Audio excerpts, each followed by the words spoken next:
Today's job report was about in line with expectations, slightly better than we expected. I think given the announcements that have been made by many large companies about headcount reductions, we could have easily seen 700,000 or 750,000 job losses in March.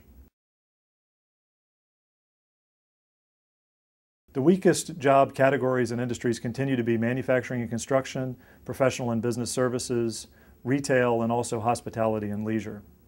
We also see from a geographic point of view continued weakness in the Midwest, especially in Michigan, where we have 13% unemployment.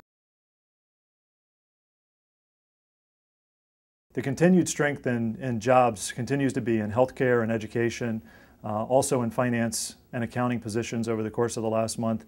Long term at Adecco Group, the growth will come out of professional skills. It's finance and accounting, it's engineering and IT, healthcare, scientific positions will represent the job skills that will demonstrate the best growth in the future.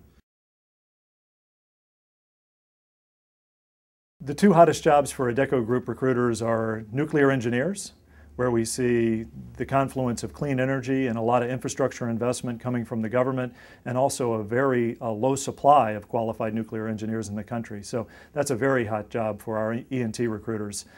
Also, right now, we see a lot of strength in mortgage sales and processing, where over the last 4 months we placed more than 5,000 people in mortgage sales and processing jobs and have 1,000 openings today because of the strength of the refinancing market and the low mortgage rates. I think one bright spot in the employment number we saw today is that we're not losing jobs at a faster rate than we were a couple of months ago.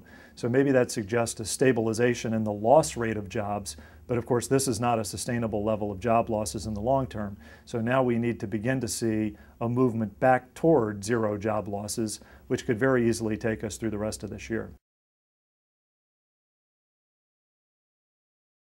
Over the course of the next few months, I think it'll be very easy to see unemployment reach and break 9%.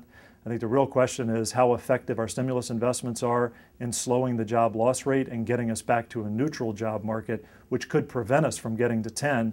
If that doesn't take effect, we could very well see a 10% unemployment number late in the year. I think over the next couple of months, we can expect to see 500, 600, maybe even 700,000 job losses for another 2 months or so.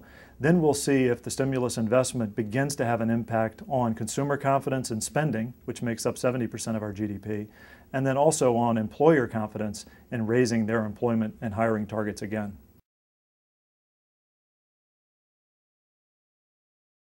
I think the first thing to realize with our 150,000 plus clients in North America is many of them are still hiring.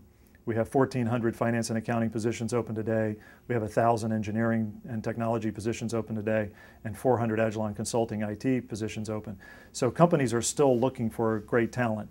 The one common theme in conversations I've had with many clients over the course of the last few months is they've really learned their lesson about the need for flexibility in this market.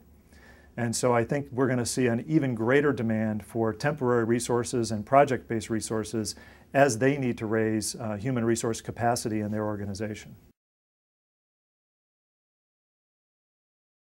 For job seekers today, the first trick is to think about your job opportunities more broadly than you ever did before. Many candidates want to look for a job opportunity that's just like the job they had. And in this market, you really need to think broadly about all the potential applications of your skills, your education, and your experience. So open the aperture. When you select the ones that you're going to focus on, then the trick is getting very specific. Mass resume mailings will not work. In this job environment, a candidate needs to take their skills, experience, and expertise and very narrowly describe how it's going to bring value to the job opportunity they are pursuing and sell their skill set to the client in a way that's going to be unique in the market.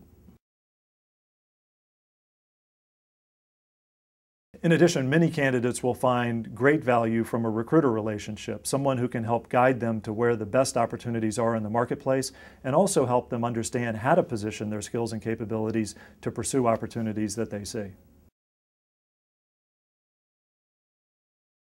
For people who are just coming out of school and looking for employment, the one thing they have going for them is that people with college degrees have a 4.3% unemployment rate in today's market versus the 8.5% national average. So I think that's a good place to start. And of course, anyone who's focused on technical qualifications, whether it's IT or engineering or finance and accounting or scientific skills will even have a better opportunity in today's job market.